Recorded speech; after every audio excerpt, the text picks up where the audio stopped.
Doug, and what an ominous night, what an ominous show. To my knowledge, never in the history of my experience on talk radio, which, pretty much covers 20 years, have we seen so many converging factors, events, and warnings, counter threats, counter proposals, wheeling and dealing, phones being burned up in the background, red phones, hot phones, and everything set to go pretty much explosive. And I think it's important for people to understand something.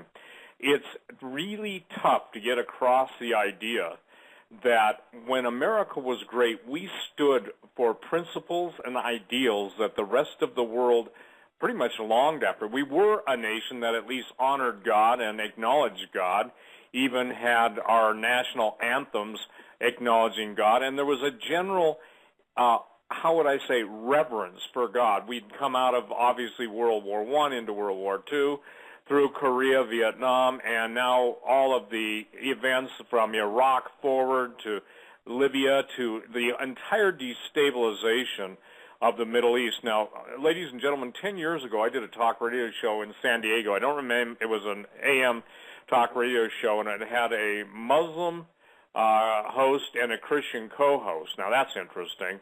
And in those days, I was talking about the Imam Mahdi and what's called the global caliphate. The only way to understand this is in the context of Albert Pike's Mazzini's letter of World War III, that basically the Jews, Christians, and Muslims would be pitted against each other. Now, in order to understand what's going on, all of the warfare is economic. I want to repeat, all warfare is economic.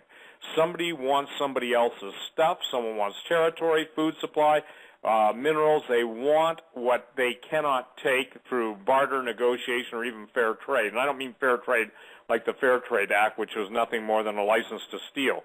But what I'm talking about is just measures. Now, tonight, we're at the point of when will the United States strike Syria with Britain? What will the Russians do? What will the Chinese do? And ladies and gentlemen, probably the most perplexing point that Doug and I and Joe will talk about tonight is we're at a potential World War III incident with Russia where we've got literally hundreds of thousands of foreign troops here that the current administration has brought into the United States, including Russian Spetsnaz, to take out the gun owners. And, Doug, what's critical, I think, at this point in time is to recognize that we are at war from within and from without, and soon it's going to be global. Now, I believe that when you and I and Pastor Langford and Joe and all the people that joined with us around the world, we were able to hold back certain events, not stop them, but hold them back for a time. And I can tell you this from the literally hundreds, if not thousands of emails you and I and Pastor Langford have received, Doug, that a lot of people have given their hearts to Jesus. But Jesus told us all these things that were going to come to pass.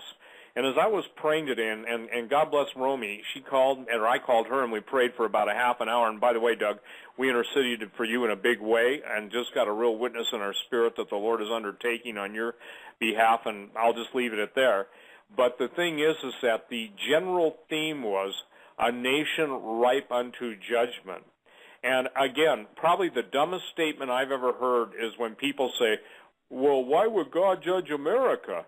Well, ladies and gentlemen, I can give you 100 reasons, but those are evident.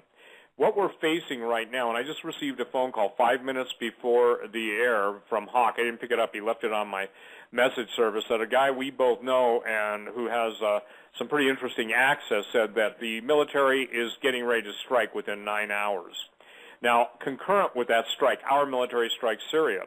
Now, Iran has issued through the back channels today, and Doug, I think you, and I'm going to just stop and let you share what you know, and we'll go back and forth, but Iran has issued strategic nuclear threats both against the United States and Israel today. I want to say that again, ladies and gentlemen. Years ago, Doug, I don't know if it was 10 years ago or 15 years ago, I posted on my website an AP article about the nuclear detonations that were taking place in Iran. And around the world, that story was scrubbed almost within an hour or two. I actually have a hard copy of it, and you can search my archives for it, I think. But the point being is that in the world of oil money, and we're talking billions and trillions over the decades, you can buy anything you want from anybody at any time, any place, and you can get access to it. Doesn't matter what weapon system, doesn't matter nuclear materials, doesn't matter red mercury, which is real, by the way. You can buy that stuff if you are so inclined. Now, obviously, the people that want to get it can get it. And in the world of international banking, everybody's deal is related to somebody's whore or mistress. I'm going to say that again. Every country's deal are always related to somebody's whore or mistress, meaning that the double crossing, the triple crossing, and the quadruple crossing are so extreme that Ambassador A will lie to Ambassador B with a straight face, and they both spent the same night with the same Russian femme fatale, and this is a literal case I'm referring to. I won't go into details, and basically everybody knows what everybody's doing, and it's called double deal the other guy out before he double deals you out. Does it make sense? Absolutely, it makes sense. And right before the airtime, I got a call as well, and essentially what was said was, this is the most critical moment right now. We're living the most critical time, the most dangerous time in the last 100 years in terms of our country's economy, because, as you said in the beginning, Steve, the economy is at the heart of this. So it seems like our sources are lining up in terms of information. So it makes perfect sense. Well, and not only that, but why don't you just share a little bit, Doug, because I think it's going to be important that people understand that we have different people. And for such a time as this, and I'm going to ask the people for 5 minutes to put aside your bias, that it's me telling you what I'm telling you, those of you that seem to have nothing better to do than, criticize on Facebook and stuff.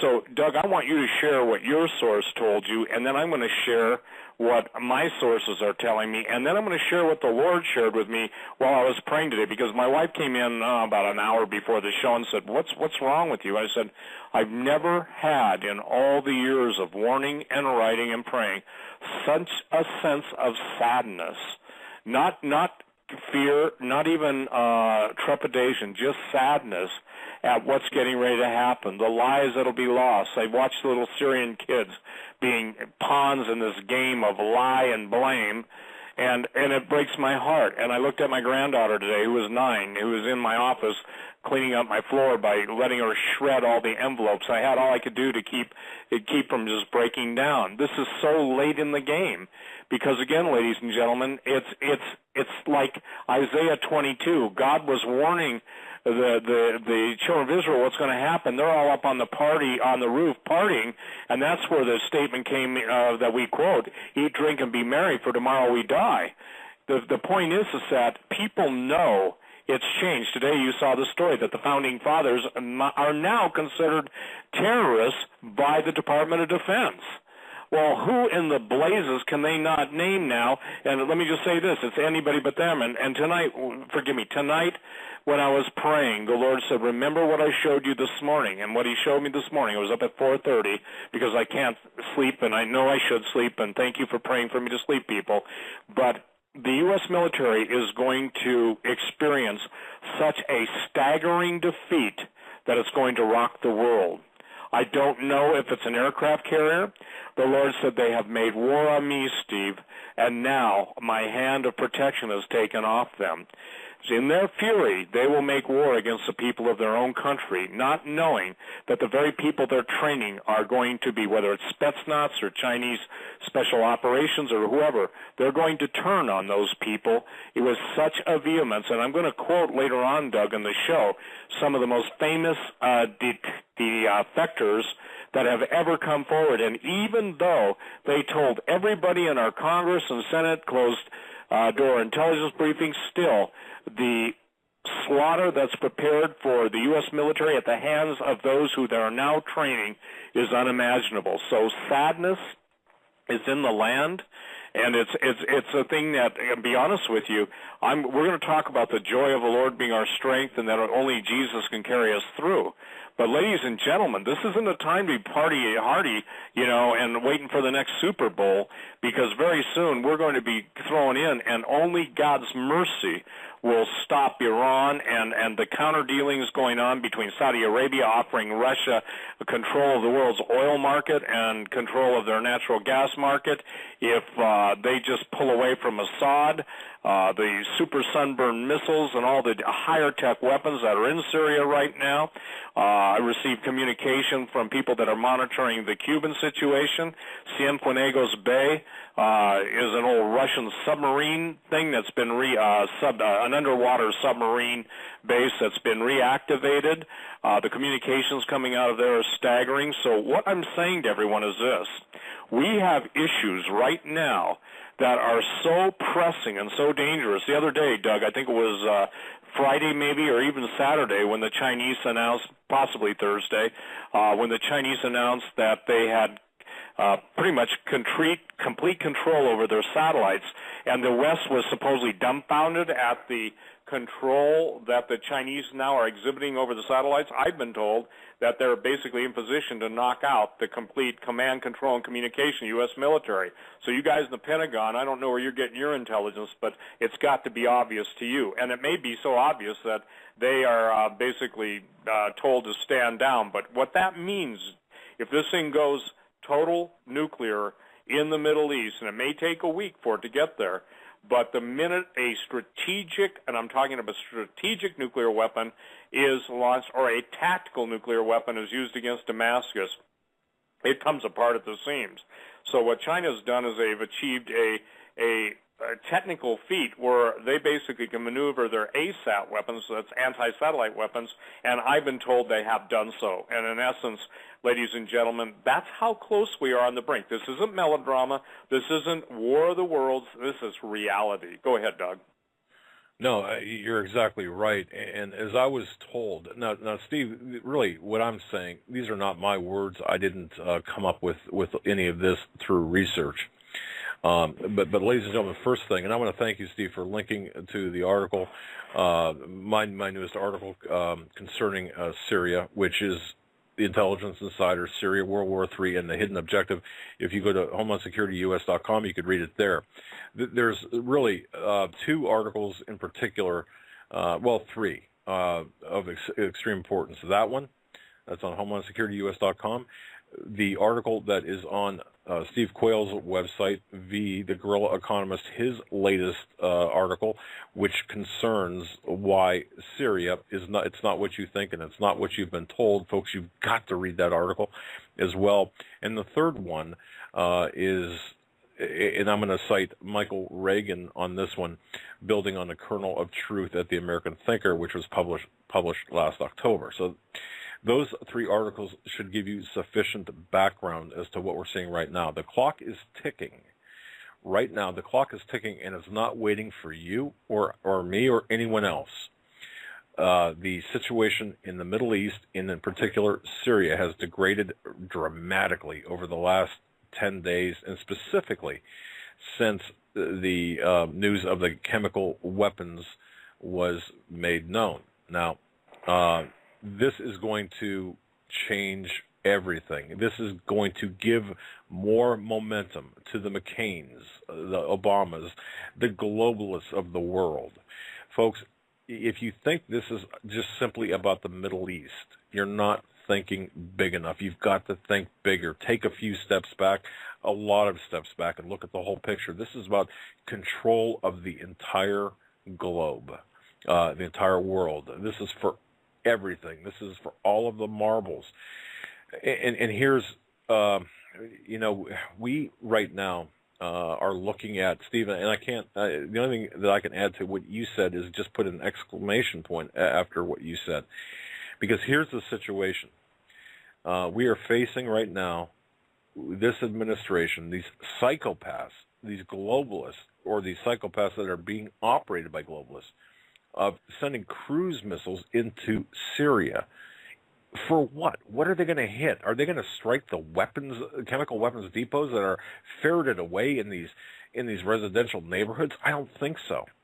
But just by doing so, the retaliation by Russia, Syria is a proxy nation state of Russia. So by doing so, Putin has put us on notice. If you do this, there will be hell to pay from Russia.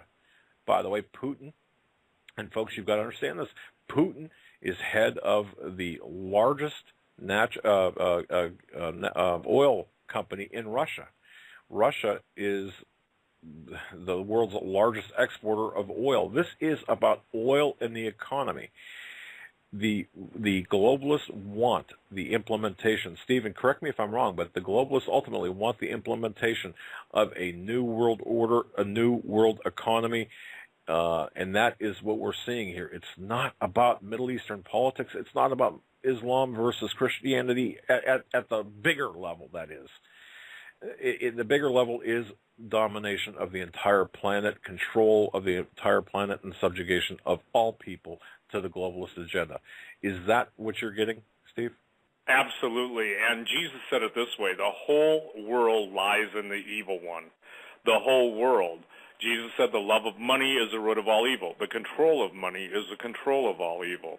And this is about money. And listen, there's no bigger money in the world than, as they say in Texas, oil. Okay? Oil. And the oil, as they say in Montana or other places, the oil is listen, somebody once said this, oil is the lubricant that makes it all work. We've got stuff that we don't even need fossil fuels anymore, but as long as there are lemmings that will pay for energy, there are guys that want to take the last dollars of the lemmings. Sounds like a new title for something. The last lemmings.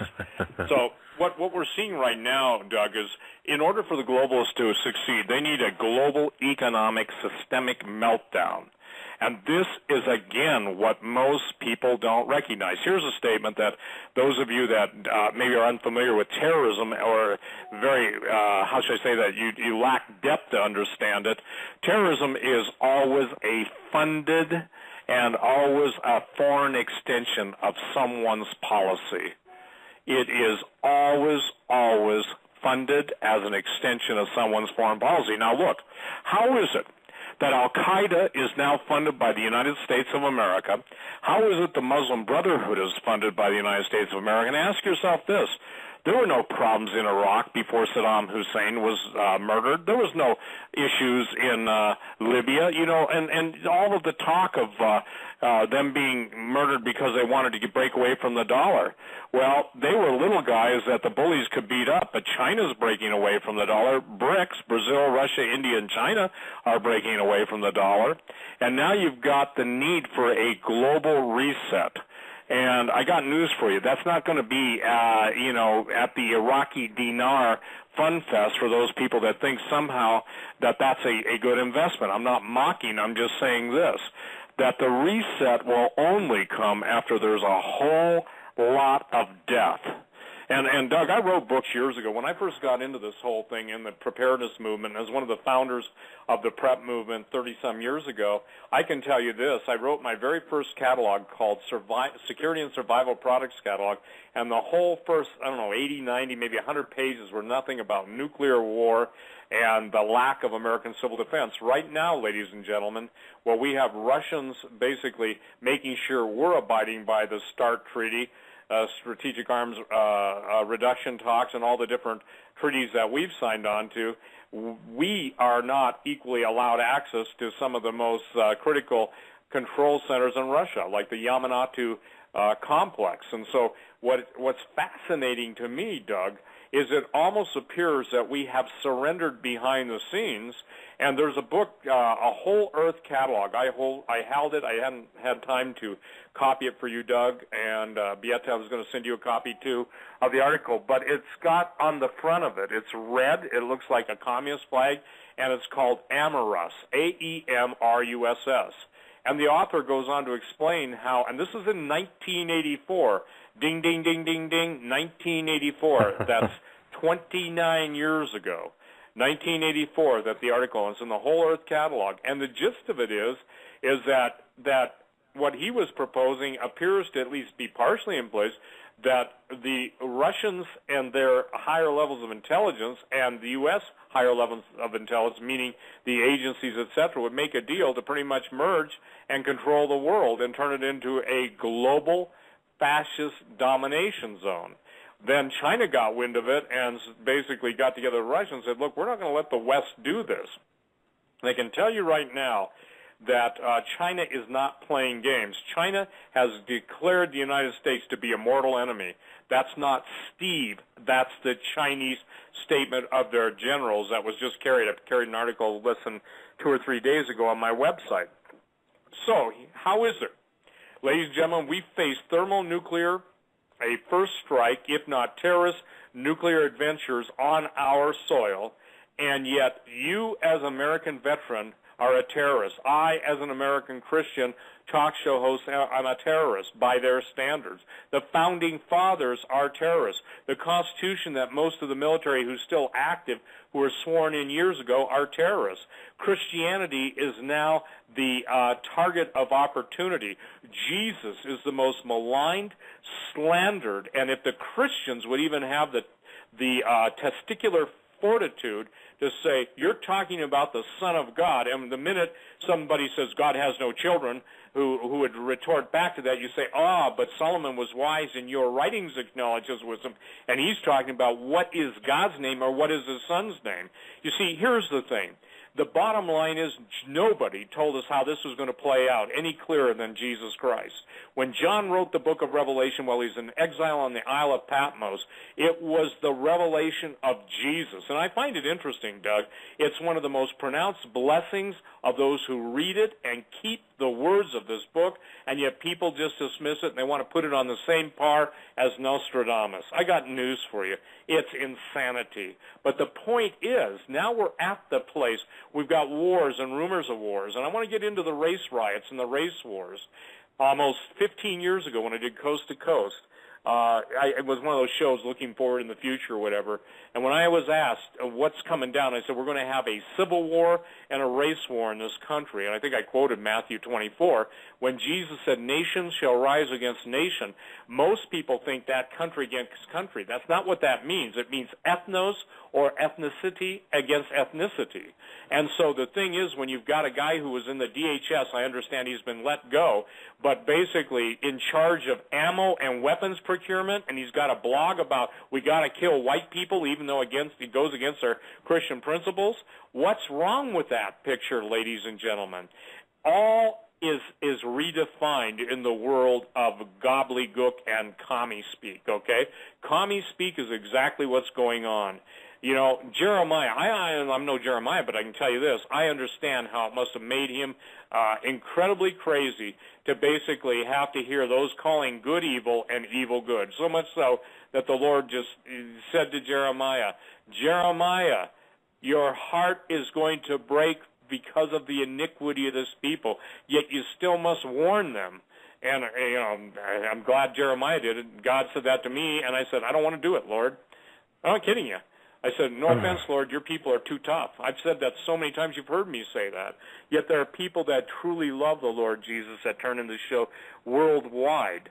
And for that reason, we're warning them. Ladies and gentlemen, those of you who are believers in the Lord Jesus Christ, you have nothing to fear.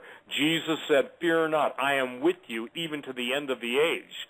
Those of you who are going to hell, what has it truly profited you as the days tick by? And gee, you haven't had your download yet. Maybe your new body's been promised to you, and I'm talking about genetic alteration, genetic promises of eternal life, and you're getting older and older and older, and even you now see that the smile on your granddaughter's face or grandson's face or your daughter or your son's face may not be there that much longer because of all of your shenanigans. And I'm telling you this, Doug, the word for tonight is repent. And then it's return to me with all your heart, saith the Lord, and I will heal you. The nation is too sick. I received a prophecy I won't put up on my website because a guy is just a wishful thinking prophet, and he's trying to quote 2 Chronicles 7:14. I was saved 42 years ago, and Jimmy and Carol Webb had a thing going across the country called If My People, trying to get God's people to repent and turn away from their sin there. 42 years, and we've had 42 years of, I'd say, grace, and yet now we've gone from grace to disgrace. The nation of the United States is absolutely a paper tiger. That's why I'm telling you this again. I wouldn't say this unless the Holy Ghost has prompted me. The Lord said to you, the U.S. military, you are going to face staggering defeats like you have never experienced before. This isn't psychological operations. It's a thus saith the Lord, because you have declared war against me and my people, saith the Lord, yet shall your defeat be assured. And I got to tell you something, Doug. I tremble when I say that, because that's not me and any issues I've got with them. That's the living God. And the Lord has a controversy with the United States of America. It's turned over to judgment. When the righteous rule, the people rejoice. When the wicked rule, the righteous mourn. So the mourning and sadness is a direct relationship, and we have no one to blame first and foremost but the puppets in the pulpit, and I call them pukes, okay? The pukes in the pulpit, these spineless jellyfish, since some people like that term, that have brought us to destruction. The CFR members, the ones who want a purpose-driven church, yeah, right out and over the cliff. Jesus Christ does not share his glory with another. And so when, all roads lead to heaven, all that stuff, that's not true. That is the world's attempt at one world religion, and God is at war with it, has been since the Garden of Eden, and will be at war with it until the second coming of Jesus, even into the millennium. There will still be those who, though Jesus Christ, the Son of God, rules the world from Jerusalem, will not want to yield to his lordship and kingship. Everybody who's listening to this broadcast worldwide should read this second psalm, because the second psalm lays it out. The kings of the earth set themselves against the Lord and against his anointed, saying, we will not have this man, and I'm putting in who it is, Jesus, rule over us. So that's where we're at tonight, Doug, and that's why it's so critical that people understand. We're talking about the U.S. economy is going to face systematic meltdown, and all that we've seen, and most people don't know this, V drew it to my attention, but the Eurex was closed last night for an hour or so, so we've had the NASDAQ down, we've had the Eurex down, European exchange down, we've had Amazon, eBay, Comcast, and maybe I'm missing somebody else down, and so we're in a position now to say who's doing this for what reason. Can I ask everybody a question? What would those of you who have invested in stocks done if today you found out that $5.17 trillion had disappeared and that it was being the official party line, that there had been a cyber attack? What would you have done? What will you do when you are locked out of your brokerage accounts like those at MF Global were, even though you were told you have designated accounts with silver bullion or gold bullion or whatever you have? I had a doctor come in, one of the smartest, and he's a pretty rich guy, probably worth $20 million into my store today, and he sold some silver physical to go into ETFs. Now, this guy should know better, okay? I told him, for the record, I told him not to do one thing, and he lost $1 million in it. And I said, look, I won't say his name, but doctor, when you do this, you're absolutely playing in their game. And an ETF is an exchange-traded fund. And an exchange-traded fund basically has no guarantee that they possess the precious metals they claim to have. Does that make sense, Doug? Absolutely. So it's called liar's paper.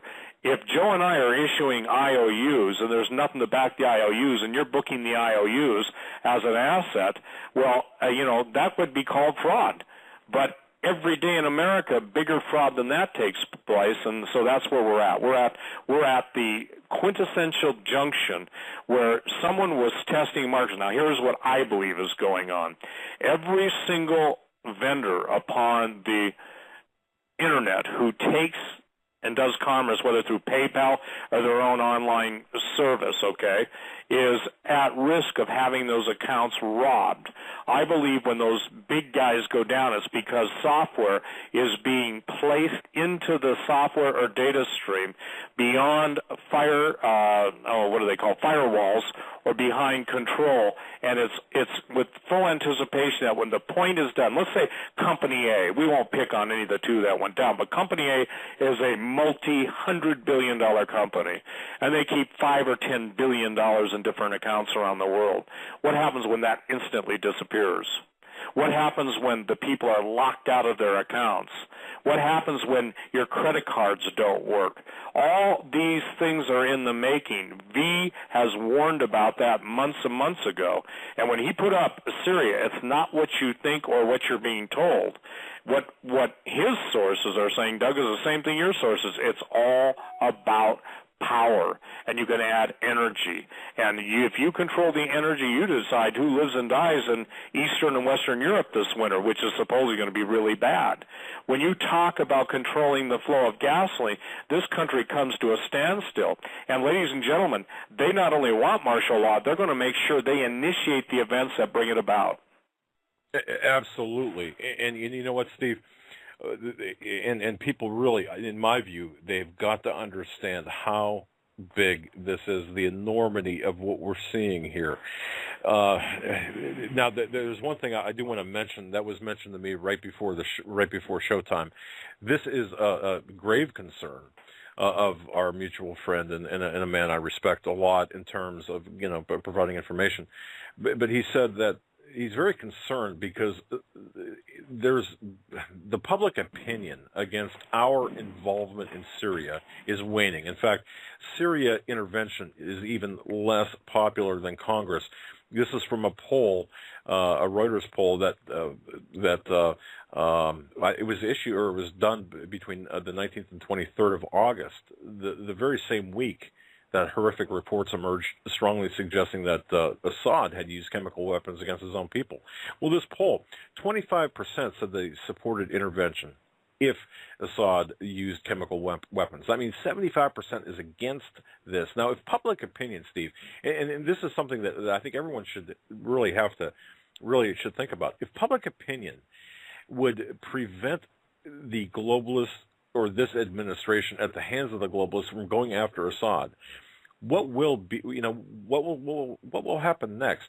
Will there be a blowback because the agenda of the globalists, the timetable is not stopping? So, what's their plan B? For example, is it a nuke somewhere? Is it something else? That's something that we have to watch very carefully because this is asymmetrical warfare at its finest. And that was the only thing that I was cautioned about out of the ordinary tonight was, hey, the public opinion is not with this cruise missile attack. So what if that does, and let me ask you this, Steve, what if that does prevent us attacking Syria? Will this not play out in some other dastardly way?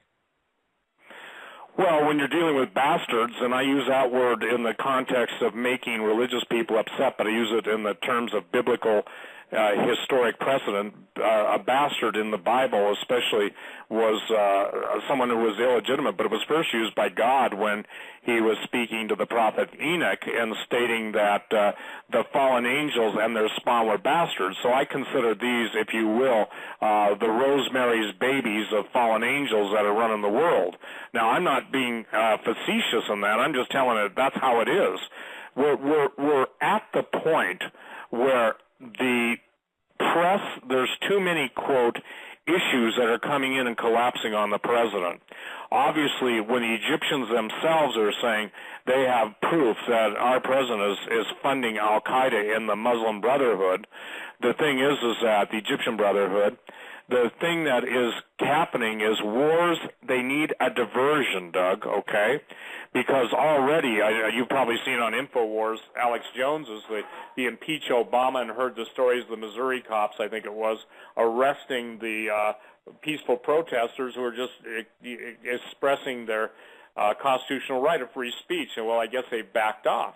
But the calls for impeachment, the NSA scandal is getting bigger and bigger. And, ladies and gentlemen, I want to share something with you.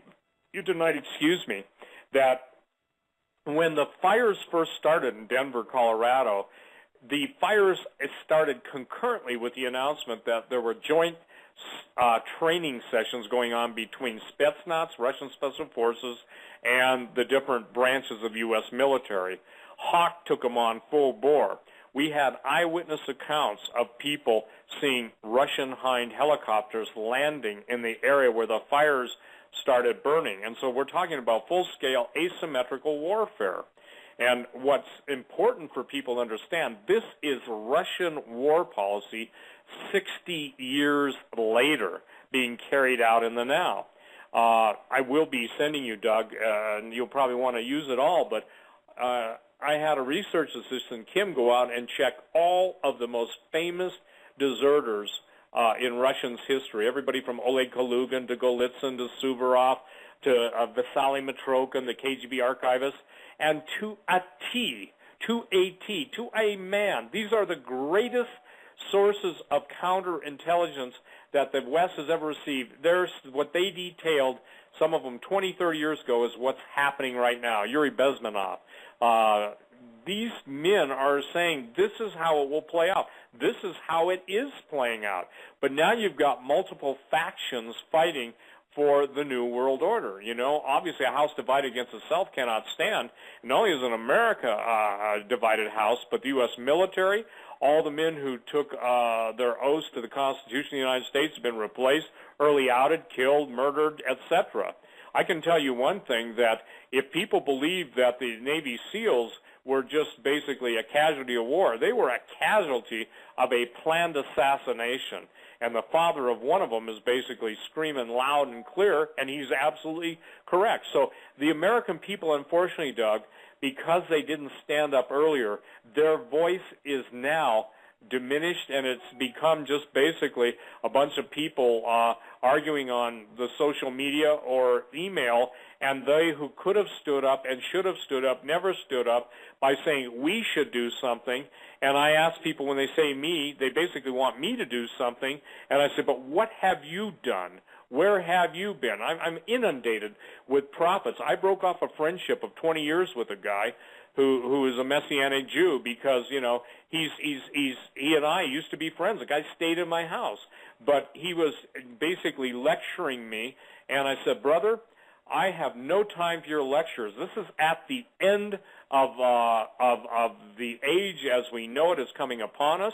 And so, Doug, people are absolutely now coming on the scene saying something like this: thus saith the Lord, if America doesn't repent, it will go to war with Russia. Well, you don't need thus saith the Lord when that's right in the headlines. Vladimir Putin say, this will not end well. You know, we're going to protect our interests in Syria. So what I'm saying is there's a difference between what I would call prophecy after the fact versus warning ahead of the fact.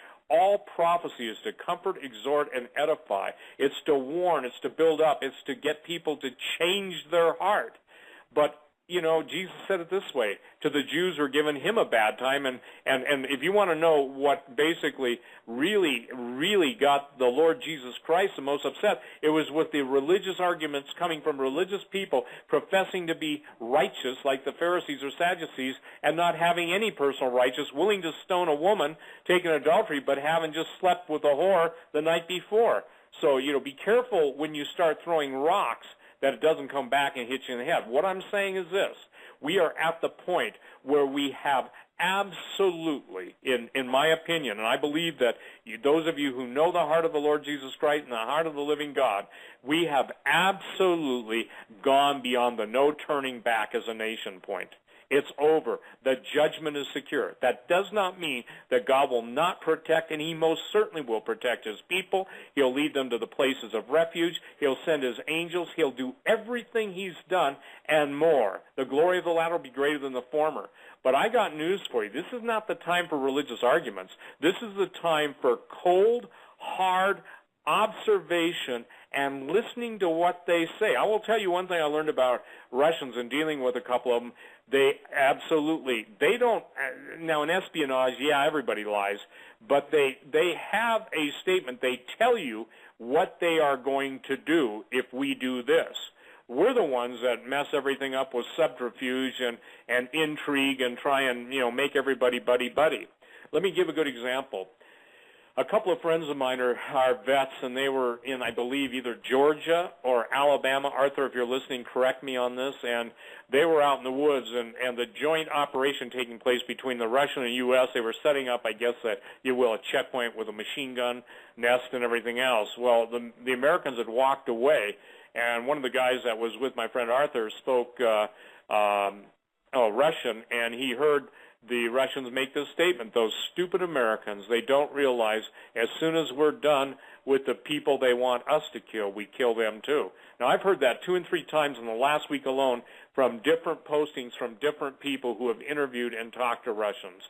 So what I'm saying is that we are now at a point where, again, the greatest double cross in history is taking place. Ladies and gentlemen, let me make it clear, there are no political solutions. Every one of those guys in Congress and Senate has been bought off, paid off, or compromised. Every one. And the Spetsnaz plan will be to waste every one of those guys at the right time. They have a real simple plan, Doug. They get you to betray your country, and then they kill you because they know they can't trust you. If you betrayed the country you've been brought up in, you're not going to, love the country that you're currently supposedly yielding your obedience to. Nice. Yeah, and we're dealing with this, obviously. In a larger picture of this, Steve, is population reduction, eugenics, and all of this. We're dealing with psychopaths, but people, bringing this back around to the current situation, the current headlines today, I'm not sure, Steve, how many people realize that there are somewhere between 130 to 150,000 dead Syrians right now. I mean, 100. Now think about that number: 130 to 150,000 dead Syrians since the start of the so-called civil war, which the West really, once again, folks, it wasn't a civil war. This was a planned, or is a planned, overthrow of Assad. There's over 1 million refugees. And a lot of them are Christians and Alawites that are going from Syria into Iraq. Folks, how bad, and Steve, how bad does it have to be in Syria for for the average normal person? And I'm talking like, think of a middle-class person in Syria or in America, that equivalent, for you to leave everything behind and rush into Iraq or flee into Iraq. How bad does what you're fleeing have to be for you to flee into Iraq? And, of course, we had the assassinations of the Alawites here recently. But all of this together, and two, in addition to this, and Steve, you can speak on this as well, that while Congress is away, or most of them are away for summer recess, we've got the holiday weekend coming up, the Labor Day weekend. People's heads are not into what's taking place here. This is a time for mischief. This is a time where, just like in the passage of the Federal Reserve, when Congress was away, there was no quorum. I mean, this right now, what we're seeing right now is a time, the most dangerous time, I believe, in the history of the world, at least in the recent history of the world. What do you think about that? I concur with you, Doug. You've just nailed it on the head. And plus, we're just getting the statements that the United States, or that the president is going to sign the United Nations Small Weapons Ban Treaty. Here's what people don't understand. The United Nations Security Council is composed of, obviously, Russia and China. There are Russian and Chinese troops, and they know everybody who's got a gun. And some of you guys that think that, I got it, or I lost them when my canoe tipped over. They don't buy that, okay? Here's what's happening. We are a brain-dead and controlled society to the point that if you don't turn off the TV and start looking, let me say this, Doug, do you think most people would even turn off the TV if they know they have been controlled and they're being controlled by infrasound, by subliminal messages that are saying resistance is futile, surrender, they only want for your good, and the campaign will be come with us. The Russians or Chinese will say, and we'll let you live. You'll be our slaves, but you get to live. The children. Let me talk about the school thing, because this really, I'll say it this way, infuriates me beyond measure. When I first started getting reports from across the United States of supposed booksellers and Russian booksellers, there were two different themes. One was Latvian students that had a placard around their neck for Southwestern, and then the others, even some saying that they had bodyguards and they had dossiers. A dossier is just simply a cheat sheet on who you are, where you're born, where your parents. Intelligence gathering operations. Well, all the nincompoops go on Facebook and said, well, my police chief said that this is all just a legitimate deal. Well, your police chief is a dumbass, ladies and gentlemen, if he said that, because you can't explain the mismatching. And I have law enforcement friends across the country that said, Steve, we would have busted them in an instant if their registration doesn't match their title or their license plates. I mean, that's the first thing they look for, stolen cars. Yet the apologists, and here's what I'm trying to get across tonight, Doug, if I can speak to the entire law enforcement across the United States of America, those of you who are being told you're going to be, well taken care of, your families will be used as hostages against you. Let me say that again. Your families will be used as hostages against you. Remember all the exercises over the years with schools where the children are being taught to obey the authorities. They'd be put on buses and taken to a safe place. This whole Sandy Hook falsity, all of the stuff, they're going to take your children. And again, this is so amazing, People say, well, do you think they're going to come take my gold away? I said, well, maybe the question should be, do you think they're coming to blow you away? In other words, it's the stuff mentality versus your life mentality. Does that make sense, Doug? People are so concerned. I mean, does this mean I won't get to watch The Young and the Restless next week? I mean, exactly. The inaneness of it all is so overwhelming to me that I got to tell you, I have to pray, and I thank God for all you intercessors that, Lord, keep my heart right, because we've got to get across to people by the power of the Holy Ghost, breaking through the denial, breaking through the normal biasy, breaking through the mind control, that this stuff is real and it's happening. You know what, Steve, if I can add a personal story here really quick, just to tell people and tell you, we haven't shared this, or I haven't shared this with you, to let people know how far advanced the dossiers on people are and the intelligence gathering operations are. Yesterday, I met with a extended family member whose job is that he flies to numerous states all across the country. 2 weeks ago, he lost his wallet.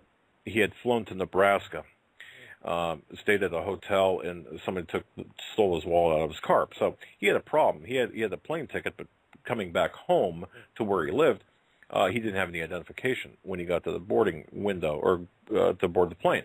He was pulled aside by the TSA. A DHS officer came down, and this is the most incredible thing I've heard, Steve. The DHS officer, it was in front of a computer screen, and he was on the opposite side, asked several standard questions, name, address, and so on and so forth, but then proceeded to ask him very specific questions. For example, where did you go to high school? And he named the high school. And the DHS officer said, what was your school's mascot? And of course, he had it right there on the screen. He was questioned about, give me the last name of one of your neighbors. And bang, it was right there on the screen. You talk about zeroing in and the advancement of the information that is being held on every American citizen right now. When you mentioned dossier, that made me think of that. So understand that we are so far down this trail. We're so far down. It's just incredible. So people aren't getting the enormity of this. They're not understanding how enormous this is. They're not understanding their fate.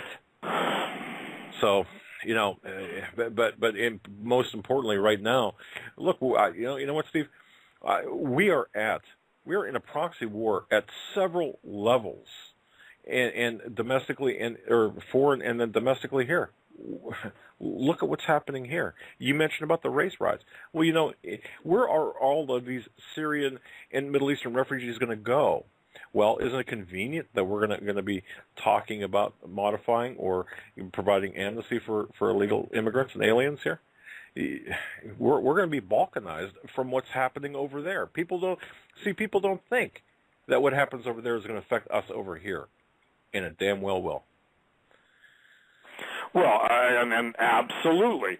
I mean, Doug, I remember when you and I first started doing, and most people don't realize this, but we started our friendship with the HQ, what was it called, the HQ Intel Alert? Yes, sir. Yes, sir. Hagman Quayle Intel Alert. In those days, you and I were both, if I remember right, you and I were both doing a lot of talk radio on Goodnight Buffalo and different places around the country, but warning about Buffalo, New York specifically. So much so, ladies and gentlemen, that the place that Doug had identified, that was the origin of a lot of death threats and operations against me, and a lot of threats and operation against Doug.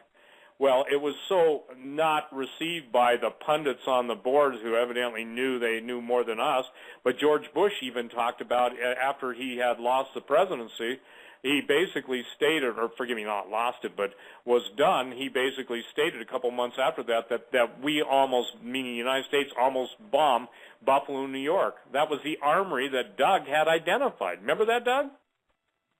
I sure do. Yeah, and so it still stands. Without giving away the farm, ladies and gentlemen, what we're trying to tell you is this: brave men and women, well placed, are giving us their last warnings that they can give.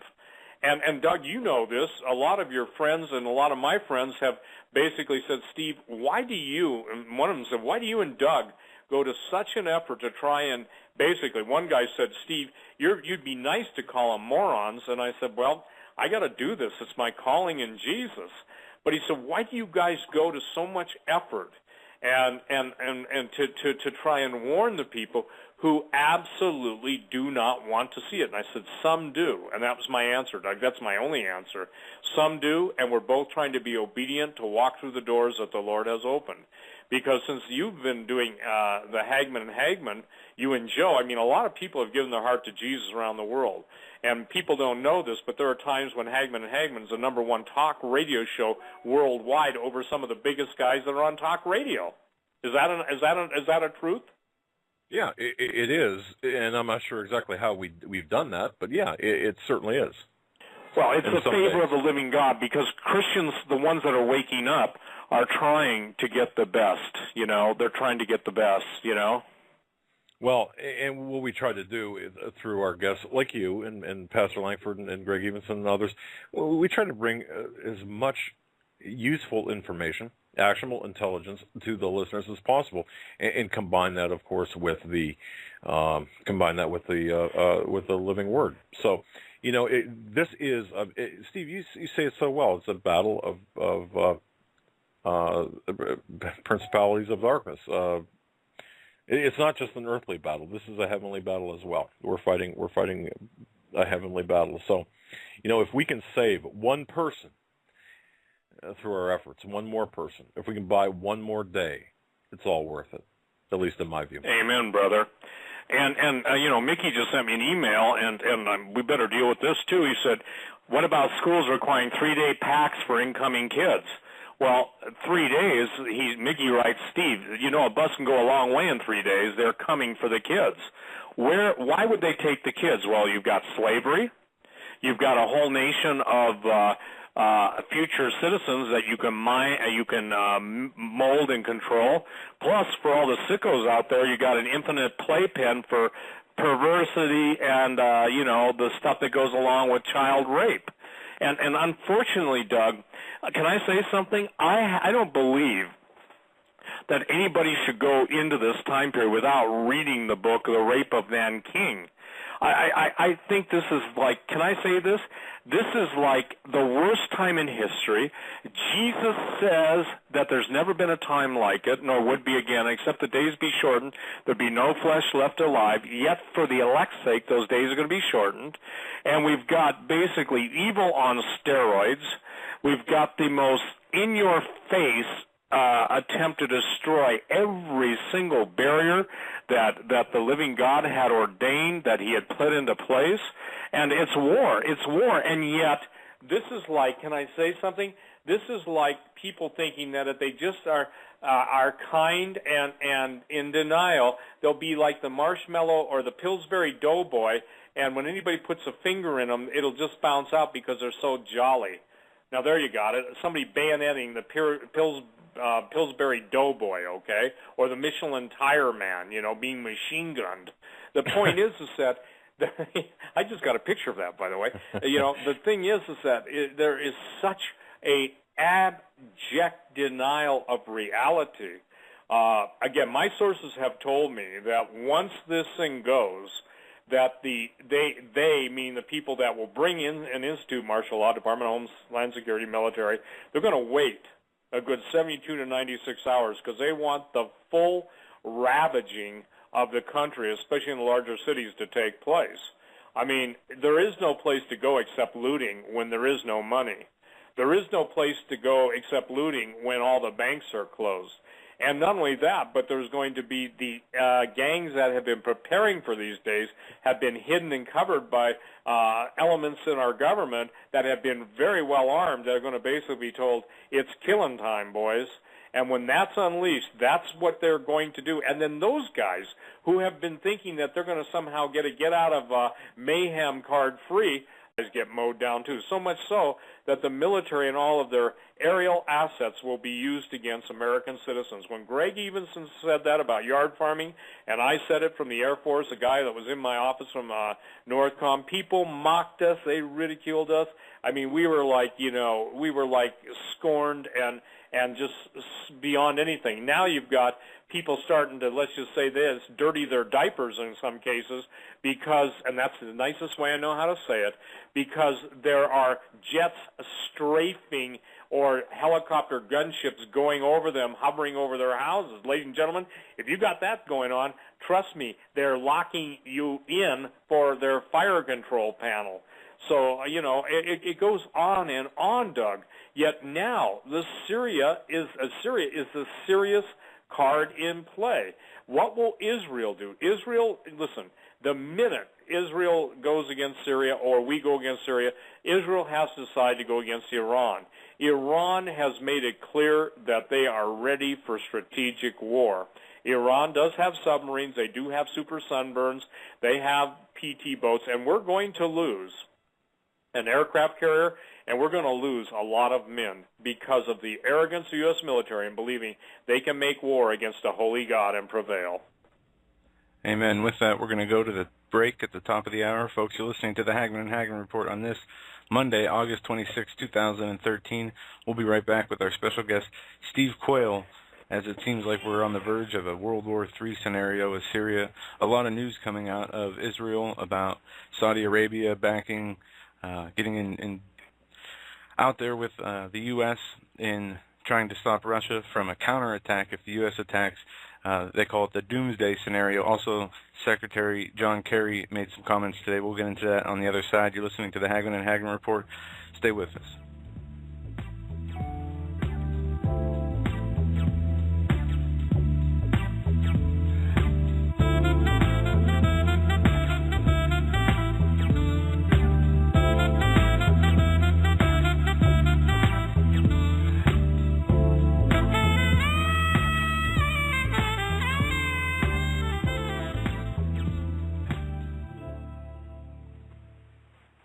Folks, Doug Hagman here. Want to tell you, if there was ever a time in your life for you to prepare, it would be now. And please, ladies and gentlemen, go to HomelandSecurityUS.com. There on the right-hand side, you will see a link to AmericanSurvivalWholesale.com. That's AmericanSurvivalWholesale.com. Folks, click on that link. Click on the store link for American Survival Wholesale. There you will find long-term food supplies. And there are some incredible bargains there. In fact, a 3-month emergency food supply by Linden Farms. Bonus, you buy 2, get 1 at 50% off. That's only $900 for 3 months of food. And I'll tell you, the cost per portion is unbelievable. They've got many, many packages to suit your budget, to suit your needs. But ladies and gentlemen, this is a Christian company. The owners are Christian. They want to see us survive. That's so important. Folks, please do yourself a favor. Look at your inventory. Look at your pantry. Get prepared. Prepare today. Contact our friends at AmericanSurvivalWholesale.com.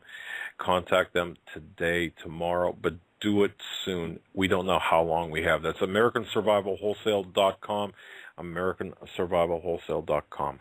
Hi folks, Doug Hagman here. You might know me as the co-host from the Hagman and Hagman Report, or as a frequent guest on Coast to Coast AM with George Norrie. If you're like me, you're tired and confused over today's headlines. You just don't know where to turn for accurate, concise information about really what's going on, what's truly going on in today's society. If you don't know where to turn for accurate, well-researched, and properly vetted news, I've got a suggestion.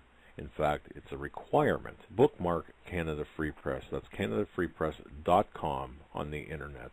It's just not for Canada.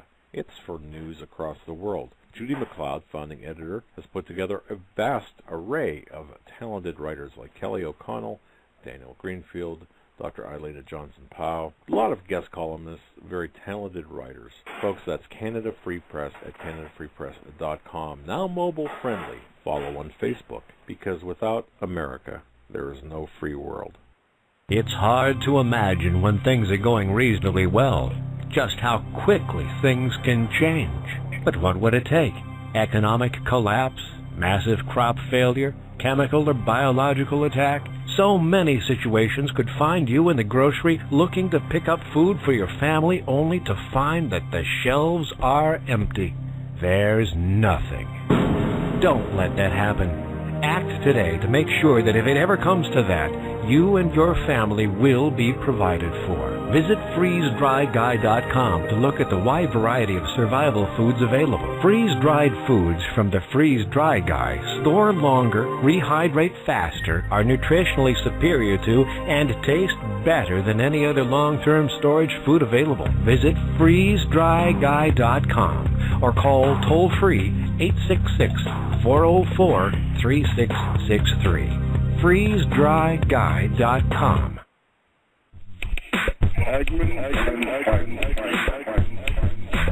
You want answers? I think I'm entitled. You want answers? I want the truth. You can't handle the truth.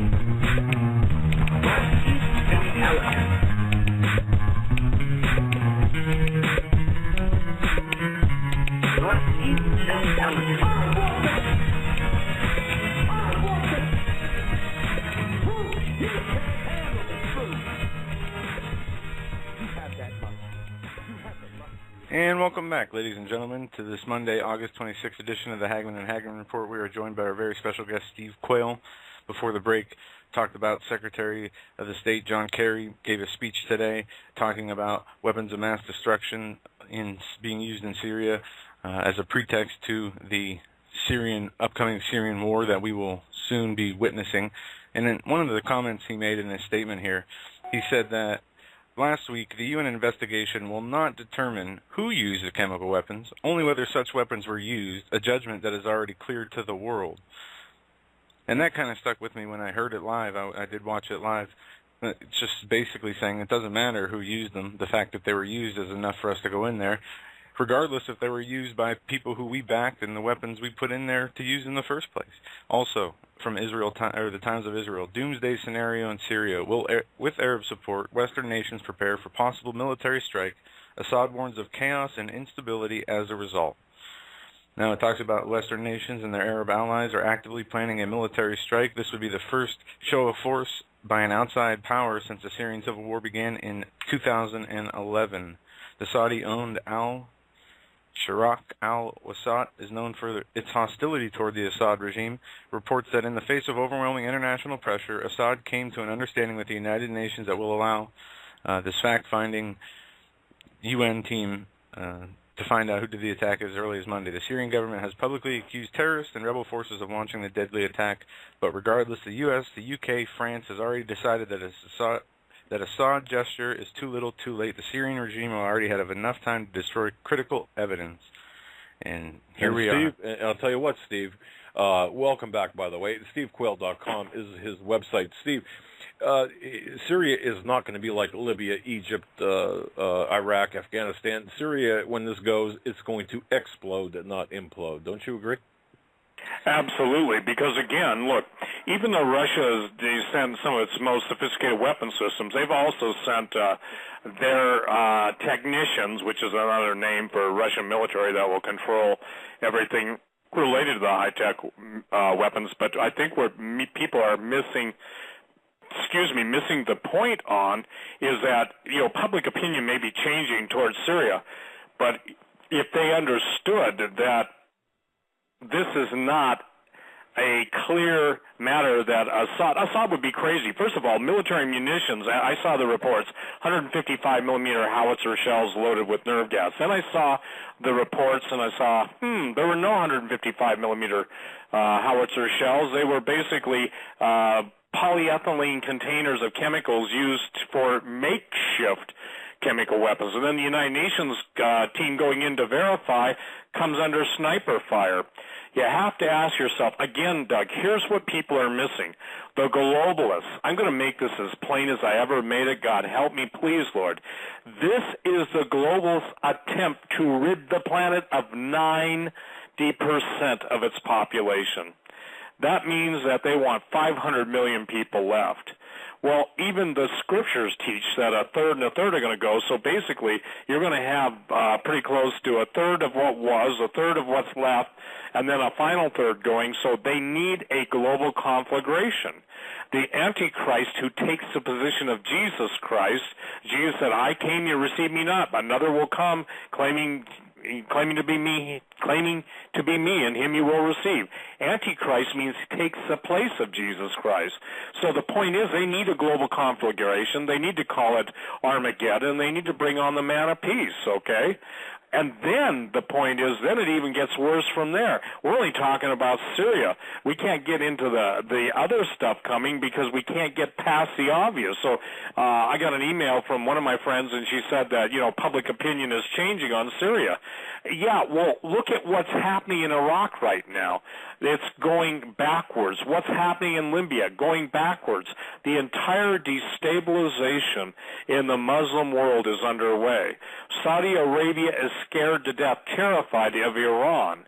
Saudi Arabia is one of the major players, and by the way, the benefactor of the current resident of the former, we'll call it the presidential palace now in Washington, D.C. One of the things, by the way, Doug, I find is interesting, and we'll get to it maybe during this hour, is the plans for Spetsnaz to poison the water and the food in Washington, D.C., and to literally poison the Potomac. Well, I got news for you. They didn't even have to do that. The mental poisoning in that part of the country is unbelievable. Let me read this because this is something that I think people need to understand about Spetsnaz. Most people will hear you or I talk about it, or maybe read Jeff Nyquist's article. But here's a quote, again, from Bezmenov, and he said, the inside story of the Soviet Special Forces. Having within its sphere an organization like Spetsnaz and having tested its potential on numerous exercises, Soviet High Command came to the conclusion that Spetsnaz could be used with success not only against tactical but also against strategic nuclear installations like submarine bases, weapon stockpiles, aircraft bases, and missile launching sites. Spetsnaz could be used, too, they realized, against the heart and blood supply of the state, its source of distribution of energy, power stations, transformer stations, and power lines, as well as oil and gas pipelines and storage points, pumping stations and oil refineries. Putting even a few of the enemy's more important power stations out of action could present them with a catastrophic situation. Not only would there be no light, factories would be brought to a standstill, lifts would cease to work, those are elevators, the refrigeration installations would be useless, hospitals would find it almost impossible to function, blood stored in refrigerators would begin to coagulate, traffic lights, petrol pumps, and trains would come to a halt, computers would cease to operate. I would just like to, again, to draw back the attention to everyone that when the joint training exercises were announced at Fort Carson in Colorado, that's when all the forest fires started. I had eyewitnesses, Doug. I sent you their emails. They saw people in black Suburbans throwing out incendiary devices. I had fire forensic guys contact me from that area. They were actually working on the fire lines, saying, Steve, we found chemical components of stuff we've never seen before, and had to send it to get analyzed. Meanwhile, why is this critical? Well, for the people in northern Colorado, it becomes very critical because Denver becomes a provisional capital of the United States as soon as Washington, D.C. gets taken out. The idea of burning down the forests, everyone, is to deny anybody who would be a flea or a counterinsurgent who would be fleeing to the woods, or counterinsurgents, any access of hiding out. In other words, escape and evasion. Now we're seeing in San Francisco, which I think is very unique, the potential for the entire city of San Francisco to be without water, because I think the fire is within, 2 miles from the Hetch Hetchy Reservoir. And so the thing that I got to tell you, Doug, I go on record. I've been on record for years. You've had me on your show. Thank you, and you've been gracious. But this is full-scale gray terror, and now we're moving from gray terror into strategic nuclear launches. The Iranians obviously are not Iraq. This is what I'm trying to get across to people. The thing that even I think the scandalous high command in the U.S. military doesn't get is we're talking about principalities and powers. We're talking about one of the strongest supernatural entities behind Iran. It never basically just left. It just went dormant for whatever reason. But now we're dealing with something that basically is a kingdom-destroying empire. We're talking about, obviously, the Medo-Persian Empire.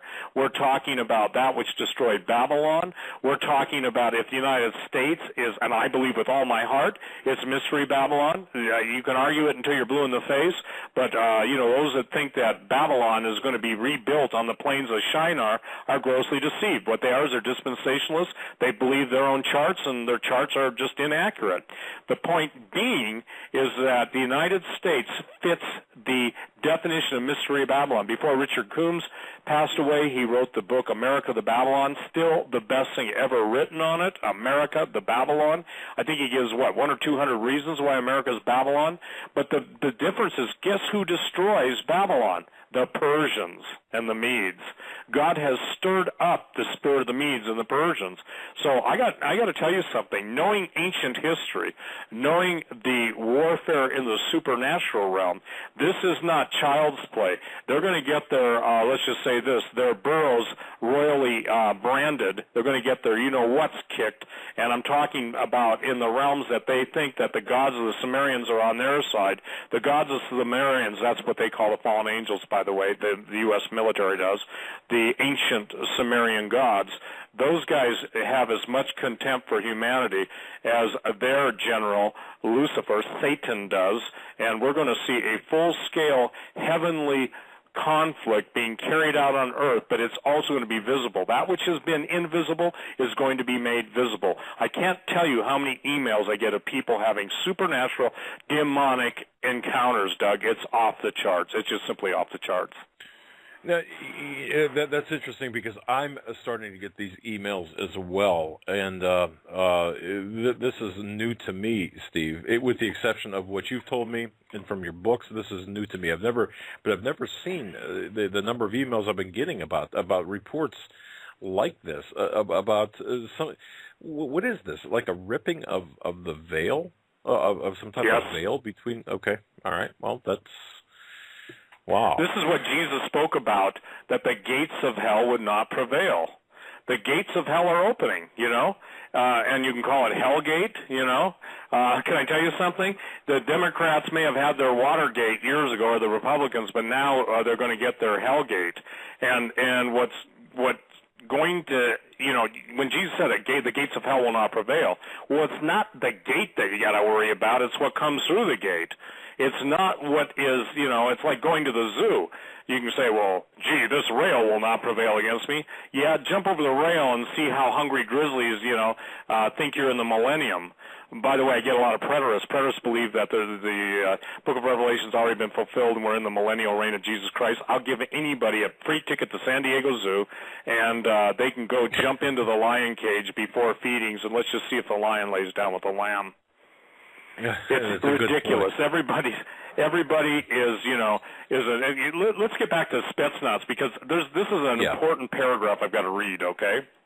All right. Talking about gray terror, that time right before what we're seeing now. That's what we're seeing, okay? The overture is carried out by agents of the Secret Service of Soviet satellite countries and by mercenaries recruited by intermediaries. The principal method employed at this stage is great terror. That is a kind of terror which is not conducted in the name of the Soviet Union. The Soviet Secret Services do not at this stage leave their visiting cards or leave other people's cards. The terror is carried out in the name of an already existing extremist group not connected in any way with the Soviet Union or in the name of a fictitious organization.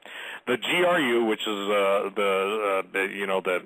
the military intelligence arm, reckons that in this period its operations should be regarded as natural disasters. I want to read that again. The GRU reckons that in this period of time its operations should be regarded as natural disasters, actions by forces beyond human control, mistakes by people, or as terrorist acts by organizations not connected with the Soviet Union.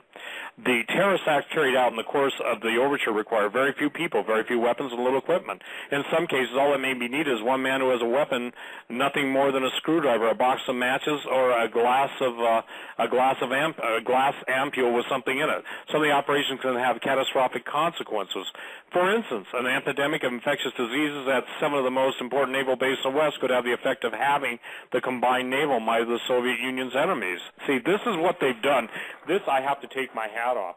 They have orchestrated it to such a point that the U.S. military has become so focused on its people, the taxpayers, and us, everybody who has basically been, a hardworking American citizen. We're now the enemies, and the enemies are laughing their rear ends off because they're so focused on us, they don't see what's being done to them. Again, I want to make this clear, Doug. This is so important. And W, if you're listening and, with your context, you ought to really make sure your friends in the military understand this. They are assigned specific assassins. In other words, you can call them Agent A, B, C through Z in whatever language you want, but Agent A, B, C through Z is assigned a specific military leader of specific rank. Everything that can be known about that leader who is assigned to the assassin is in memory. All of the habits, all of the proclivities, all of the travel plans, where the kids, grandkids, everything, all of it's known. So this is what's in play now, Doug. This is why I'm screaming at the top of my lungs. If you're on Facebook, again, I'll say this. I have yet to see someone make me a convincing article that they're there because Jesus put you there. It is an intelligence-gathering, self-replicating intel dossier that you're not only building on yourself but on your friends. Those of you that are absolutely taking pictures of everything you do from the moment you wake up to the moment you put on your makeup to the moment you go to bed, either by yourself or with someone else, and bragging about your sex exploits, that will all be used against you. And even it's interesting because V was on your show talking about that, how they're going to change the whole structure of credit rating and credit scores. And now did you see that they're going to basically look at who a person's Facebook accounts were? Ladies and gentlemen, that's a home run for V on that one. Yeah, he's got that. Yeah, he got that one right. But by the way, Steve, you were mentioning Spetsnaz, and I'm not sure, and I know you're aware of this, but I'm not sure how many people are familiar with an old book by a GRU defector. He wrote under the pen name Victor Suvorov. And Suvorov. Okay, yeah, right. Now, the name of the book, folks, is Spetsnaz, the Inside Story of Soviet Special Forces. Now, in Chapter 15, in fact, on page 196, if you want to get right to the heart of it, he was talking about Great Terror, and he describes Great Terror is a series of large and small terrorist operations for the purpose of which is, before actual military operations begin, is to weaken the enemy's morale, create an atmosphere of suspicion, fear, and uncertainty, and divert attention. And then this I found extremely important: to divert attention of the enemy's armies and police forces to a huge number of different targets. And isn't that what we're seeing right now? I mean, this is we're being diverted. Our armies are being diverted. Our police forces are being diverted. Our attention is being diverted. And with regard to Syria, Steve, and this is something I really have to say, Syria, and we can, and I think it's safe to say that I don't think we should look at Syria as really being the main show here. This Syria is the flash bang of the Magic Act. This is where the events are set in motion, and it will be a catalyst to set the stage for things that will happen next. And what happens next is going to be the critical things. I mean, we're talking about the implementation of a new world order, a new economic order. And I don't think people understand the enormity of this, Steve. I really don't. Well, they don't, Doug. They just simply don't. And I know this is not condescending. Look, Jesus said it this way: which of the prophets have your fathers not killed, okay? Nobody wants to receive real-time warning because it's the mind-controlled nature now to put it off until tomorrow, the next day, or the other. Let me just share for the first time in history what's going on, okay? You have the Russian Navy arriving at Pearl Harbor for what's called RIMPAC, the Russian Air Force participating in Red Flag for the first time ever, and all of these are the Russians are learning the elite training drills of the U.S. Navy and Air Force. Can I ask you this? What nation who basically claims to be still, how do I say this, a defender of freedom, would allow that to happen unless they've totally been sold out? Every one of the defectors, all the Russians that I interviewed after the breakup of the Soviet Union, all said the same thing. And I'll just paraphrase it. You stupid, stupid Americans. You sell your country out for peanuts. When we sell it out, we at least know how to make enough money to retire on the Black Sea. Okay? So what you've got, Doug, is every single thing. Admiral Jeremy Borda was murdered. He was the chief of naval operations, okay? When that happened years ago, they claimed he committed suicide with a shotgun. Yeah, right. We got a postcard, and basically the guy said he was a hit ordered by the CSEA of CFR, okay? Well, you know, that was covered up. Now you've got Navy SEALs being murdered. You've got the greatest attempt at destroying humanity going on from the death house. And by the way, that's what I will, from now on, refer to the place the president occupies as the death house, okay? My fear is it will turn into the slaughterhouse. Because, again, if the American people understood what is planned for them, Doug, as a parent, I don't know any parent that would not go absolutely crazy if their kids were taken from them, only to find out it had been a plan by their elected officials. Can I make it clear? Those of you that are still caught up in the Republican-Democrat paradigm, Tea Party, whatever, you're missing the point. You cannot cure the spiritual sickness of this country with a political solution. You cannot do it. You cannot even any longer hope to take your country back. America is given over to divine judgment. God has weighed this country in the balance. Someone said, well, why should I listen to you? You're just negative. Get the hell out of the country. I love this country. And while you've been such a weenie dipstick ice cream cone for the past 20 years, hiding under your anonymous this or your anonymous that, we've been trying to warn and to equip the saints for the times ahead. It's just like this, Doug. I can come on your show, V can come on your show, others can come on your show and say, you know, hey, you got to do this with your IRAs, your 401ks, your KEOs. The government's planning on taking it. We can come on and tell you there's going to be a cyber attack on the banks, and then,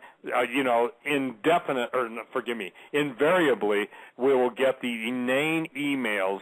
Well, what should I do? Now, I'm not making fun of people, but what I'm saying is this.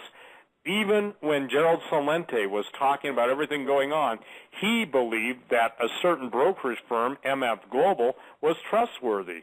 Gerald's a bright guy. I think he's one of the smartest men in the world, in my opinion. I think he's got the most foresight in the world.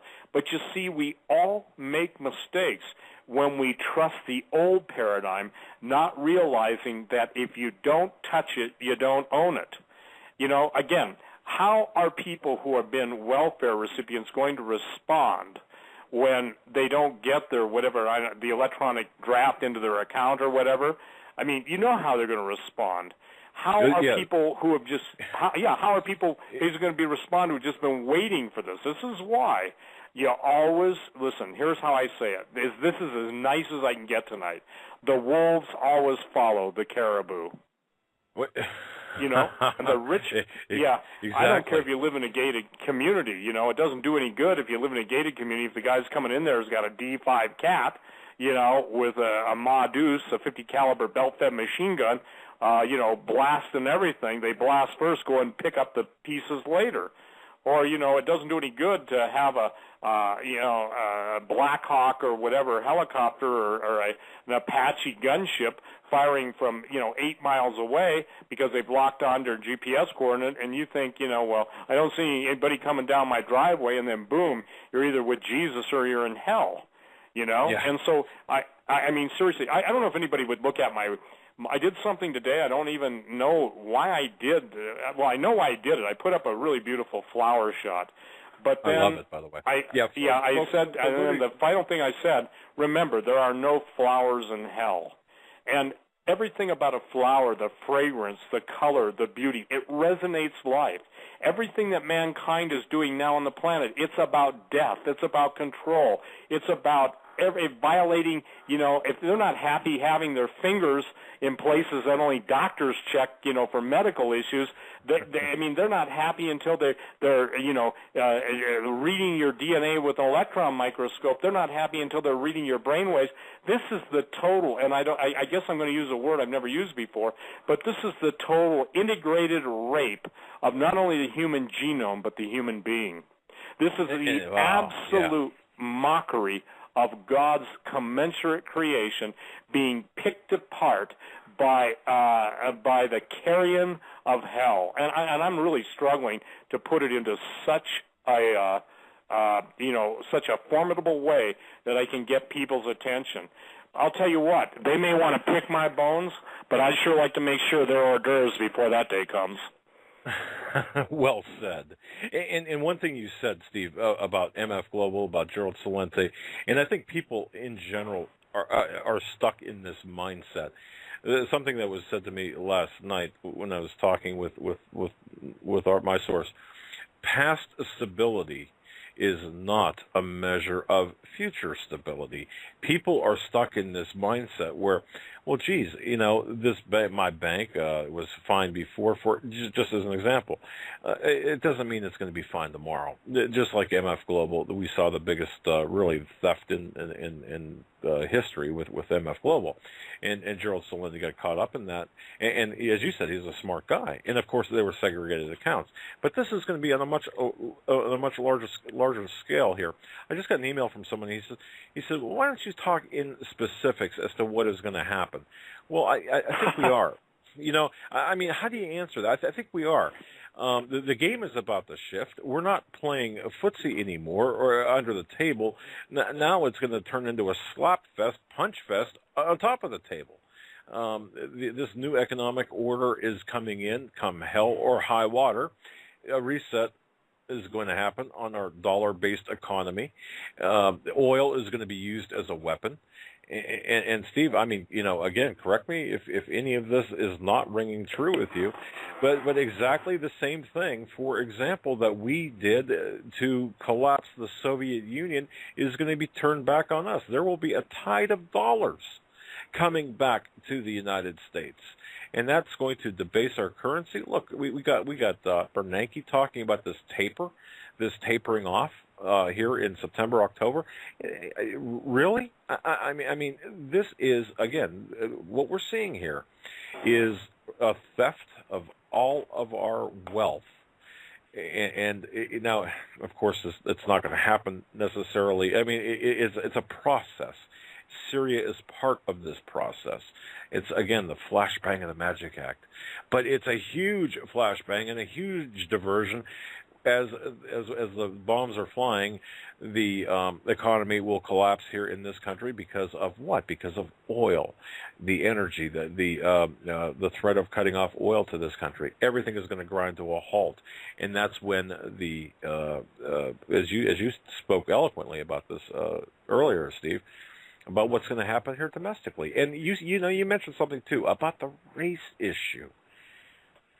That guy's got to be a shill or dumber than dumb, and I'm sorry if that's offensive. Specifically, we're going to have race wars. Specifically, your money's not going to work. You're not going to have access to credit cards. You're not going to have access to funds. You're not going to be able to write a check for anything. You're going to be living in constant fear of your life. You won't have access to gas unless you get on the black market. You are going to be hungry. You're going to be without power. You're not, and even as a prepper, you've got to make sure that the people you've made friends with are really your friends. I can only tell you this. I have never in my life, having experienced betrayal, seen such a weak-willed, skunk-livered group of people that I have associated with in the past. I'm putting that in the past. I have never seen the betrayal, the cowardice, and the arrogance of people saying, well, if it gets bad, I'm just going to come to your house and say, happy to have it. I won't be there. Now, the point that I'm saying, Doug, is what more specifically can I say? The U.S. military is going to experience a staggering defeat. Biological weapons are going to be released. Radiological weapons are already being released. Look, they've killed the Pacific Ocean, and people are still, singing yo-ho-ho and a bottle of rum. To eat seafood, you'd have to be dumb. And I get emails from up and down the West Coast, all the way up in the Gulf of Alaska. People are saying, Steve, we're seeing really gory stuff on these fish. We're seeing gross. We're seeing this, and a third of the life in the sea died. We're going to see the selling of our children into slavery. Like Pastor Langford said, we were in bondage. Now we're going into slavery. We're going into where the very, very essence of everything you thought you owned, including your person. You're being genetically raped. You're being genetically typed. Every phone call, every email, every fax, soon to have every brainwave fed into the computer, but God himself, Almighty God, will intervene. Isn't it interesting that one of the exercises, now I'm torqued, Doug, that has got to be the dumbest asked question that I have ever heard proposed. Specifically, what more can be specific than, and see, now I understand why W and Rosebud and my people, my general friends, just shake their head. I understand, and I apologize to all you guys that are without equal for my stupidity and my naivety for trying to think that the average American even cares. But we're not dealing with the average American. We're dealing with those who are called by the living God, who want to know, who are praying, believing people. And that's why, Doug, you do what you do, and I do what I do. And if that's offensive to that person, I'm happy as a clam now. I'm just joyful. I mean, if I could jump a little higher, I'd be doing backflips, okay? If people can't see in real time what that question indicates, I don't know what can. What is more specific than that? The total end of everything you know as normal. The total end of your life as you've known it. The choices you can make, you will no longer be able to make. The choices are being made for you. And that's as specific as I can get. You know what they want? They want a day and the hour. And God won't give it to them, and I don't have it. So they're going to have to do the same thing we all are going to have to do. And again, I wanted to say one last time, that is the dumbest asked question I've ever had proposed to me on talk radio. Hi, a monumental day, 8/26/13. Yeah, and I agree, because exactly how much more, the mechanics, we're seeing it play out. And I've got to say this. I had a conversation with somebody the other day that, a close family member who said, after watching the chemical weapons attacks in Syria, the statement was, well, something should be done. Well, hasn't enough been done already? I mean, but I guess I see that because of the mindset of the people. What are we going to do about it? Well, and clearly people aren't understanding the large picture, the bigger picture. And when you understand the bigger picture, then you know what's going on here. Steve, am I wrong here to say that this is the Illuminati Luciferian agenda here, both sides of, or all sides of this upcoming conflict are being funded by the very same people? I mean, isn't that what we're seeing? Just like we're seeing the global chess masters moving all the pieces around so they can declare game over, checkmate, and take everybody's stuff. Right. Doug, one of the questions that escapes the average person: who's going to occupy all the FEMA camps? And those who are fortunate enough to get to live, what happens to all their stuff? You think you go in there for re-education, go back to Grandma Joe's silver-plated tea set, or, that Western piece of art on the wall, or your Colt 45 Peacemaker collection, or your gun safe with 82 guns in it, I mean, see, that's where the disconnect is. It's almost like can I say this? It's almost like we are a cartoon. And as crazy as the Roadrunner and Coyote cartoons are, we are absolutely in a cartoon. And the denial is so great that when the Jews went into captivity, they said we were as people who dreamed a dream. In other words, they couldn't believe it's happening to them. And when you're taking classes, combat classes and counter intel classes and everything, the one thing everybody's got to get over is this initial denial. The first time someone shoots at you, I can't believe they're shooting at me. No, you better know they're shooting at you. You better be able to shoot back and shoot better than they do. Okay? The point that I'm trying to make is this. People want to feel warm and fuzzy, and the people that, are keeping you in that warm and fuzzy dead zone, the land of the walking dead, as I used to call it, before they, incorporated it into, a TV name for a zombie movie, is the fact is that everybody wants to have a group hug and sing Kumbaya. That's why the emerging church movement is so popular, because it is a bloodless belief system. It doesn't give Jesus the honor and the worship he is due as King of Kings and Lord of Lords. And Jesus said there'll come a time when they're going to kill us and believe they're doing God a favor. I can see how that would happen easily. And as I've said before, it'll be in a stadium, and it'll be as they basically are beheading the Christians or shooting them or whatever. It's going to be just like the Roman Colosseum, and everybody's going to basically have out their evangelical charts. They're going to say, well, that's not us because we're going to be raptured, as the people that have warned them are, being slaughtered. By the way, I posted a story on my alert section about the guillotines. I want to go into the guillotines. I asked one of the most famous double agents I ever interviewed in my life, why the guillotines? And he said it goes back to Genesis 3:15. And the cutting off the head.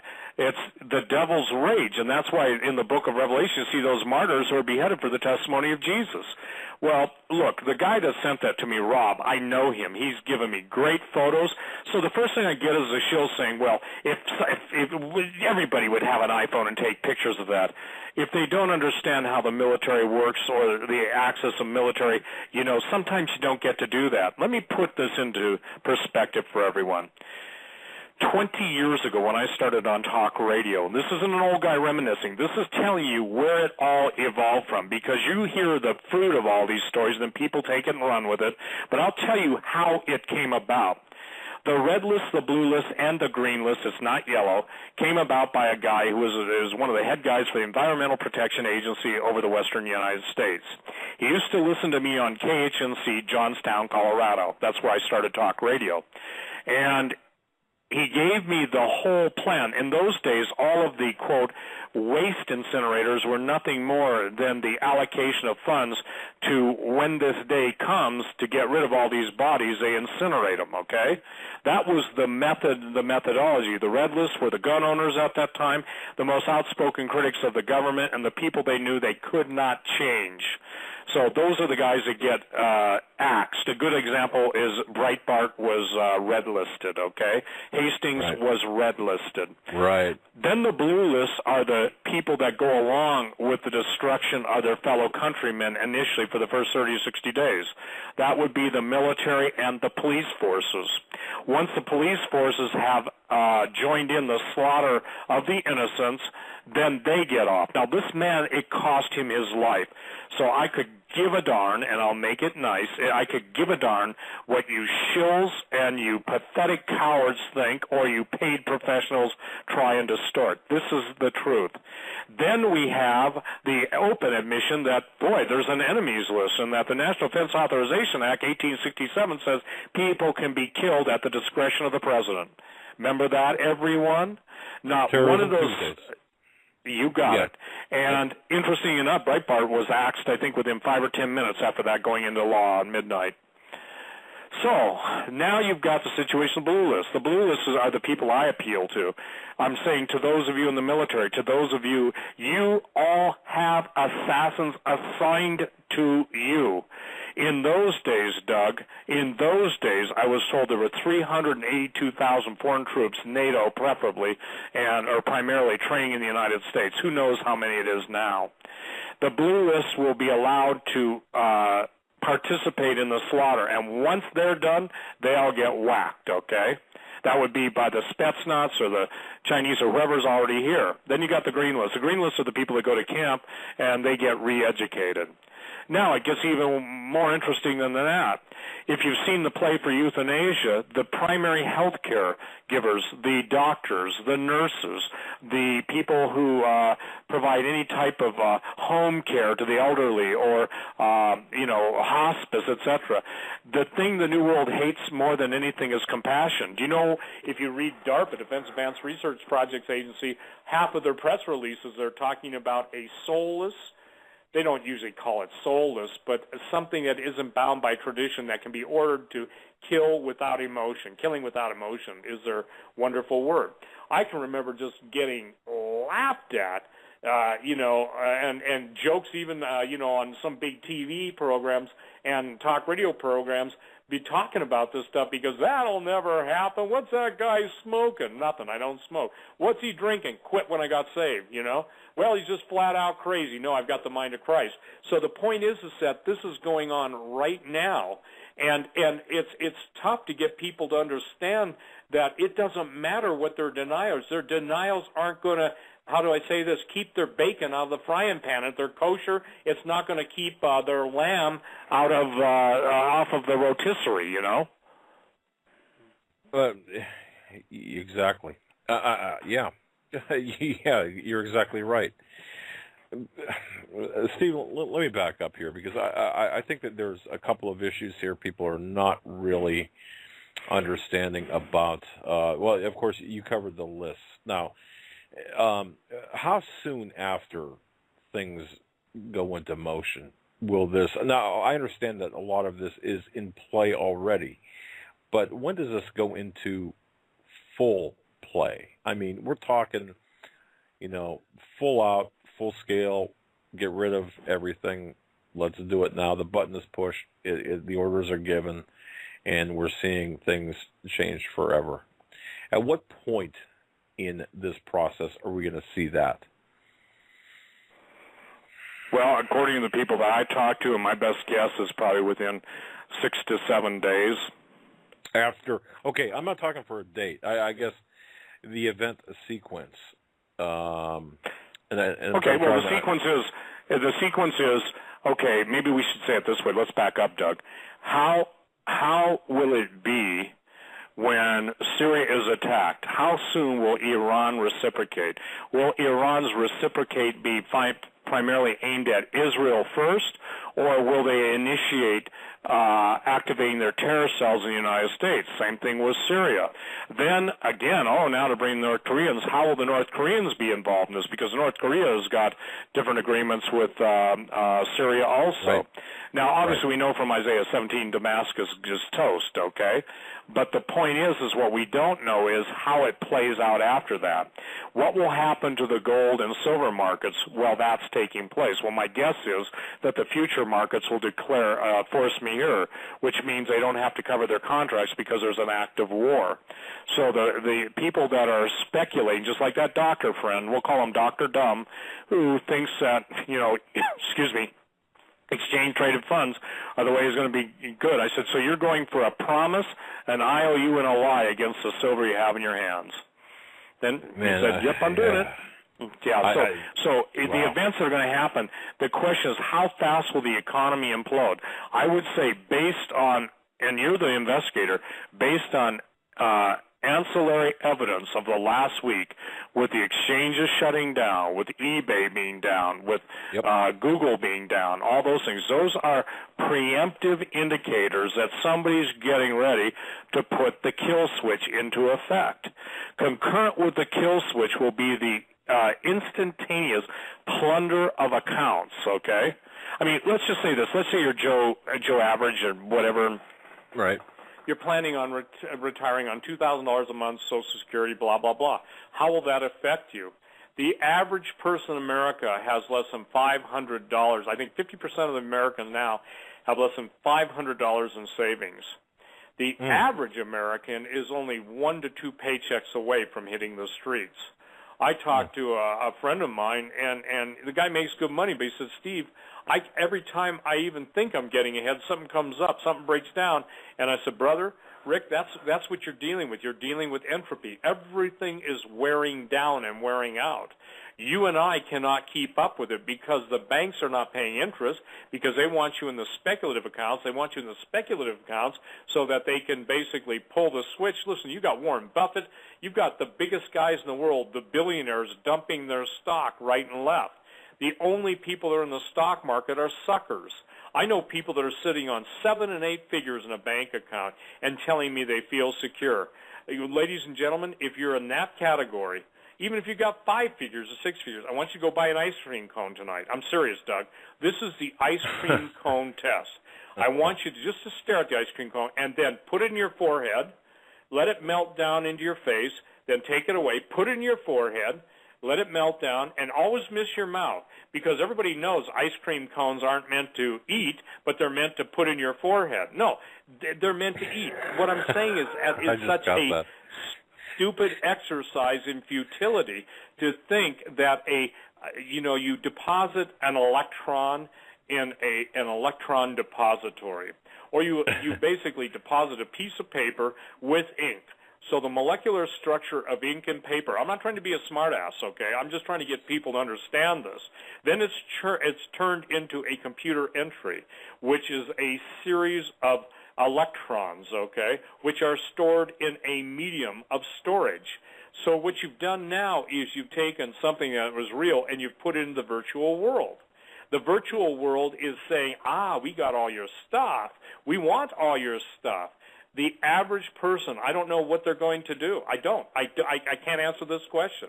How will America respond instantaneously to the total evaporation of their wealth, their savings, their future, their present ability to eat? How will that? And it's going to be a cataclysm. When you generate a problem of that magnitude, you have the solution. Well, we knew this was going to happen, so we prepared these camps. We can get 3 square meals, have a warm place to stay. Oh, by the way, the price of entry is your soul. Again, that's the only thing I know how to try, and I've got to use the most, how should I say, sometimes even flippant metaphors or illustrations to show it's inane to think that somehow, everything will be back up in 72 hours. Hey, if they shoot you an hour 24, you don't have to worry about the next 48. And precisely. And you hit that right on the head. Let me ask you a question, because now we didn't talk about this before the show at all, but let me ask you a question, Steve. We've been doing on the larger scale. Now we're going to go. I'd like to go back to our current situation with Syria and how the U.S. is really doing the bidding of the Saudis, and who's behind the Saudis, but the international bankers and this Luciferian agenda. But I'm going to ask you a question and I just want your take on this. Since we're fighting this, or since everything is so asymmetrical, what would happen? And do you think that this is a possibility, that one of the blowbacks, one of the fallouts of what we do in Syria, since we're actually doing the military muscle of the Saudis, what would happen is it possible that maybe the blowback could be against Saudi Arabia, and bam, there goes the oil, there goes Saudis right out the window? Because, as I understand it, the Saudi royal family, I mean, they're not too solid there. You got people defecting, and absolutely, Doug. And guess what? Guess where the first Iran will hit Saudi before they hit Tel Aviv. See, okay, and I'm glad you mentioned that, because it just seems like the Saudis, and I had this conversation last night as well with my source. The Saudis here are not necessarily in the clear, and they could be, they could be the target. And if that happens, what about the Suez Canal, Steve? Could that be shut down, or the Strait of Hormuz? I mean, easily, Doug. I mean, the Suez goes out, and look, here's the thing that really is problematic.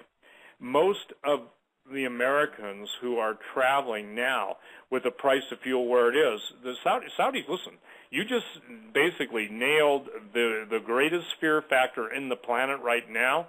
Certainly isn't with the American citizens, because they don't seem to care. They're comatose, okay? But the Saudis, they care, because Iran has made it known. And for the record, Saudi Arabia does have nuclear weapons, okay? I have a friend who's one of my clients that was an Air Force guard on the nuclear weapons that are stationed in Riyadh, okay, and other places throughout Saudi Arabia. All right. So they do. Iran knows that. Iran is awful close to Saudi Arabia. It's a whole lot easier to whack the Saudis. That's why the Saudis are really basically trying to make a deal with the Russians to give them control of the